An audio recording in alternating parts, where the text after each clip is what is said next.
Narendra Modi stadium Indian cricket team के लिए पनौती है, ऐसा कुछ लोग कह रहे हैं जब से भारतीय टीम को साउथ अफ्रीका से हार मिली है। इस वीडियो का टॉपिक यही है कि क्या सच में ऐसा है कि नरेंद्र मोदी स्टेडियम भारत के लिए पनौती है। और ये आम आदमी कह रहे हैं, आम फैंस जो हैं वो तो कह ही रहे हैं, लेकिन उनको सुनकर हमने ये टॉपिक नहीं उठाया। हमने ये टॉपिक उठाया एक बहुत बड़े जर्नलिस्ट के एक ट्वीट के आधार पर, जिन्होंने एक ट्वीट किया हुआ था और उस पर काफ़ी स्ट्रॉन्ग रिएक्शंस आए। पार्थिव पटेल फॉर्मर इंडियन क्रिकेटर ने भी उस पर रिएक्ट किया और उन्होंने कुछ स्टैट्स उस जर्नलिस्ट के सामने रखे। हालांकि अब जो मुख्य ट्वीट था, जिस ट्वीट पर पार्थिव पटेल ने रिएक्ट किया था, वो डिलीट हो चुका है।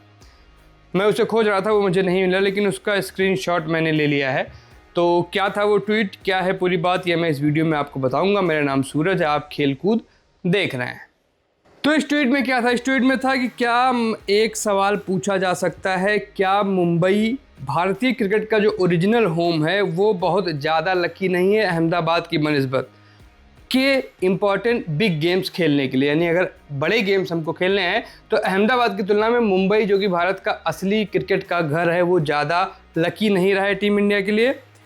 उम्मीद करता हूं कि अगर हम फाइनल्स तक पहुंच जाते हैं तो हमारा स्टेडियम, नरेंद्र मोदी स्टेडियम में जो हमारा लक है वो पलटेगा, हमारे लिए जीत होगी। इसके बाद इन्होंने कुछ और एक लाइन लिखी थी, हैविंग सेड दैट, ऐसा कुछ करके, लेकिन ये ट्वीट चूँकि डिलीट हो चुका है तो पूरा टेक्स्ट नहीं है। लेकिन इस टेक्स्ट का लब्बुल हुआ यही था कि मुंबई जो है इंडियन क्रिकेट का ओरिजिनल घर, जहाँ पे बहुत पहले से मुंबई में इंडियन क्रिकेट बहुत स्ट्रांग रही है, बहुत सारे क्रिकेटर्स मुंबई ने दिए हैं, वो भारत के लिए ज़्यादा लकी नहीं है नरेंद्र मोदी स्टेडियम से, जो कि है अहमदाबाद में, जहां हम वनडे वर्ल्ड कप का फाइनल भी हारे थे। तो ये इन्होंने सवाल किया। अब इस पर काफ़ी कड़ी प्रतिक्रिया आई और 1 घंटे के अंदर अंदर ही 24-25 लोग इस पर रिएक्ट कर चुके थे। लेकिन जो बड़ा रिएक्शन आया पार्थिव पटेल का, पार्थिव पटेल के इस रिएक्शन को सपोर्ट मिला आकाश चोपड़ा का, जिन्होंने इसे रीट्वीट भी किया था। इसका भी स्क्रीनशॉट है मेरे पास। तो पार्थिव पटेल ने जवाब देते हुए लिखा था कि ग्रेट ऑब्जर्वेशन सर, यानी बहुत बढ़िया आपने ऑब्जर्व किया। भारत 1987 वर्ल्ड कप का सेमीफाइनल मुंबई में हारा था। 2016 T20 वर्ल्ड कप का सेमीफाइनल भी हम मुंबई में हारे थे। ये कहने के बाद हैविंग सेड दैट, ये बात सिर्फ इतनी सी है अच्छी क्रिकेट खेलने की। जो अच्छी क्रिकेट खेलेगा वो जीतेगा। साउथ अफ्रीका ने हमसे बेटर क्रिकेट खेली, इसलिए वो जीत गए, ऐसा पार्थिव पटेल ने लिखा था। उसको आकाश चोपड़ा ने रिट्वीट किया, यानी उससे समर्थन जाहिर किया। तो ये हुआ मैच खत्म होने के बाद। मैच में आपको पता है कि भारतीय टीम 111 रन पर सिमट गई थी। 188 चेज कर रहे थे ये लोग। और क्या कुछ हुआ आपको सब पता है। शिवम दुबे के अलावा किसी का बल्ला नहीं चला, बाकी सारे लोग सस्ते में गए, मारने की कोशिश में गए। और हालात यहाँ तक ख़राब थे कि जब कमेंटेटर्स ने ये कहना शुरू कर दिया था कि ये मैच अब हम हार चुके हैं, भाई नहीं जीत रहे, अब आप क्या करो, आप नेट रन रेट के लिए जाओ, NRR के लिए, यानी हार का जो अंतर है उसको कम से कम करो, बहुत कम, जितना कम हो पाए उतना कम करो। लेकिन वहाँ पर भी हमारा अप्रोच क्या था? वहाँ पर हमारा अप्रोच ये था कि रिंकू सिंह आते हैं, पहली या दूसरी ही गेंद थी शायद, उसी ओवर में विकेट गिरा है केशव महाराज का। वो 15वां ओवर था टोटल, केशव महाराज फेंक रहे थे, टीम का 15वां ओवर था। केशव महाराज की गेंद पर सेम फील्डर ने 3 कैच पकड़े, same over, same bowler, same fielder, same position, fielding position कहीं हटा भी नहीं था वो सारे। उसके बाद में रिंकू सिंह आते, पहली या दूसरी गेंद, स्कोर कार्ड में बेटर पता चलेगी, लेकिन उसको उन्होंने उठाकर मारा और सीधे कैच आउट हो गए भाई साहब। यानी वहाँ पर भी क्लियर इंस्ट्रक्शन नहीं थे कि कहाँ जाना है, हमको क्या करना है। जबकि मुझे लगता है कि 5 ओवर में अराउंड 100 से ज़्यादा रन हमको चाहिए थे। वहाँ पर भी टीम मैनेजमेंट ने प्लेयर्स को ये बताकर नहीं भेजा कि आपको बीच में जाके, पिच पर जाके करना क्या है। वो वहाँ से भी चेज करने के चक्कर में थे।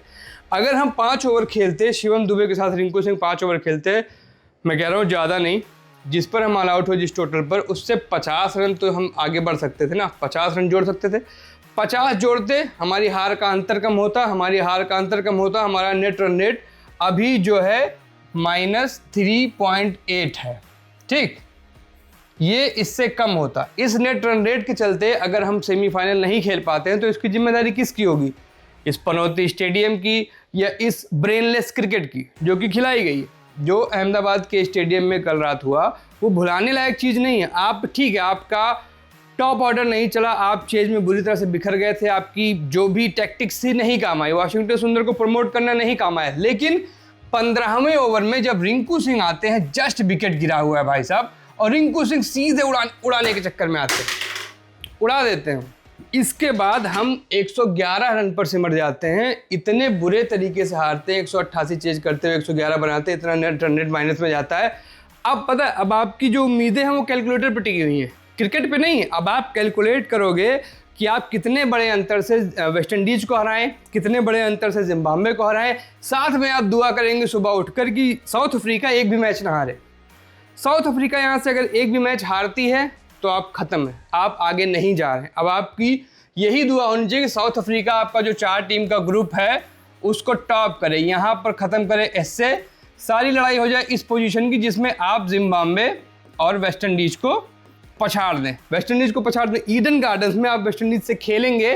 वेस्ट इंडीज़ के पास एक बहुत कमाल ऑफ स्पिनर है, आपके टॉप ऑर्डर में 6 लेफ्टी हैं, 6 लेफ्टी। आप 6 लेफ्टियों के साथ ऑफ स्पिनर के सामने जाओगे। ऑफ स्पिनर्स के खिलाफ आपका रिकॉर्ड कितना खराब है, लगातार हम बात करते हैं। लीग स्टेज खत्म होने के बाद से हम चर्चा कर रहे हैं कि ऑफ स्पिनर्स के अगेंस्ट आपकी बैटिंग कितनी घटिया है। उस ऑफ स्पिनर से आप निपटोगे, अभी तो दुआ करो कि इनको हरा दो आप पहले। नेट रन रेट तो यहाँ सुधारने के चक्कर में मत पड़ना, बाहर हो जाओगे। यहाँ आपको कोशिश करनी है कि जीते, वेस्ट इंडीज से जीते। जिम्बाब्वे से मैं मान के चल रहा हूँ कि आप चेपॉक में, आप बहुत सारे मैच, आपके पास बहुत एक्सपीरियंस प्लेयर हैं चेपॉक के, आप जीत जाओगे, कोई दिक्कत नहीं है। भले उनके पास भी क्वालिटी स्पिन है, लेकिन जब आप वेस्ट इंडीज़ के सामने उतरोगे, वेस्ट इंडीज़ जिम्बाब्वे को मैं ये मान के चल रहा हूँ कि हरा के आएगी। जिम्बाब्वे से उनका मैच, जब ये वीडियो शूट हो रहा है तो कुछ देर में शुरू होगा। जिम्बाब्वे से अगर वेस्ट इंडीज जीत जाती है, फिर आपका लक्ष्य होगा वेस्ट इंडीज को किसी तरीके से हराना। यहाँ नेट रन रेट मैनेज नहीं कर पाओगे आप। नेट रन रेट मैनेज करने के लिए जब आप जिम्बाब्वे के पीछे जाओगे तो आपको बहुत ही खतरनाक आला दर्जे की क्रिकेट खेलनी होगी, जो आप खेल सकते हो, आपने खेल कर दिखाया है। लेकिन इसके साथ आपके ऊपर जो प्रेशर आएगा, जो प्रेशर आपकी पूरी टीम पे पड़ा हुआ, वो कई फोल्ड होकर आएगा, कई गुना बढ़कर आएगा, क्योंकि आपकी जो सारी चांसेस है ना वो यहाँ फंस चुकी हैं बहुत बुरी तरह से। ये मैच इतने बुरे अंतर से हारकर आपने खुद के लिए गड्ढा खोद लिया है, अब बस उसमें मिट्टी डालना है। आप डालोगे, गंभीर जी या अगरकर जी डालेंगे, या फिर सूर्य कुमार जी डालेंगे, या फिर ये दोनों टीम्स डालेंगी, ये देखना होगा। लेकिन आप बुरी तरीके से गड्ढे में फंस चुके हो, और इसके पीछे की जो भी वजह है, मुझे लगता है कि मुझसे बेहतर आप लोग समझते होंगे। आप लोग कमेंट्स में बताइए क्या क्या वजह रही। वॉशी सुंदर का आना या रिंकू सिंह को इतना नीचे।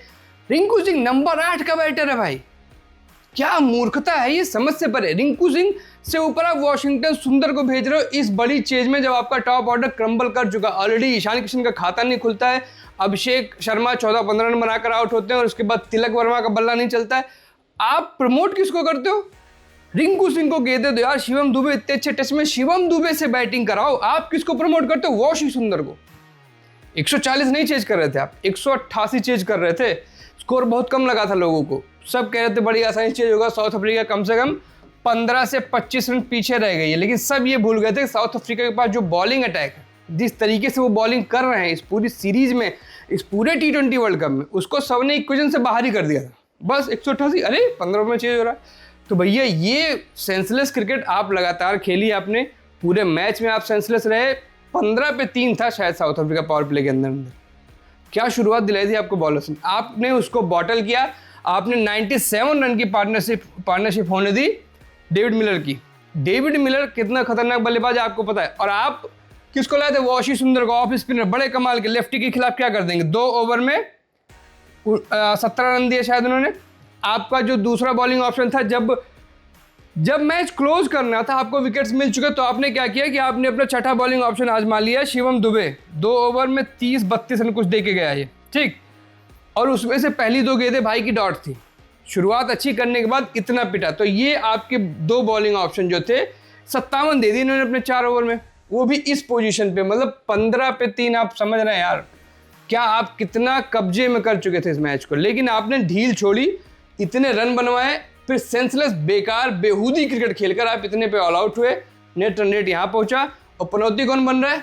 अहमदाबाद का स्टेडियम, जहां T20s में आपने 8 मैच जीते हैं। ये मैच हारे आप, लेकिन 8 मैच जीते। ODIs में आप वनडे वर्ल्ड कप का फाइनल आपको याद आता है कि आप हार गए। ODIs में भी आपके रिकॉर्ड्स अच्छे हैं, टेस्ट मैच में रिकॉर्ड इतने अच्छे हैं, लेकिन क्या हो रहा है? पनौती बना दो स्टेडियम को, क्योंकि आपसे क्रिकेट तो खेली नहीं जा रही। अब नहीं खेली जा रही तो सेमी में पहुंचते हैं तो देखते हैं, लेकिन अगर सेमी में नहीं पहुंचते हैं तो ये आपको पता है कि क्या करना है, कैसे करना है। नाम मेरा सूरज, आपने खेलकूद पर ये वीडियो देखा, इसके बारे में आपकी जो भी राय है कमेंट्स में दर्ज कराइएगा। शुक्रिया।